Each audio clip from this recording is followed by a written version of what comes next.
যদি হেসে দেয় তাহলে বুঝতে হবে আলামত ভালো না। সে আমলটা আজ আমাদের সমাজ থেকে শুধু বিদায় হয় নাই, এই আমলটা দুর্ভিক্ষ চলছে।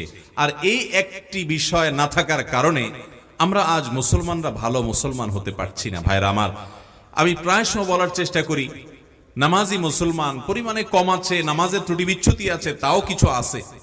রোজাদার মুসলমান আছে, ভুল ত্রুটি সহকারে হলেও রোজা রাখে কম বেশি আমাদের দেশে মানুষ, সারা দুনিয়াতে।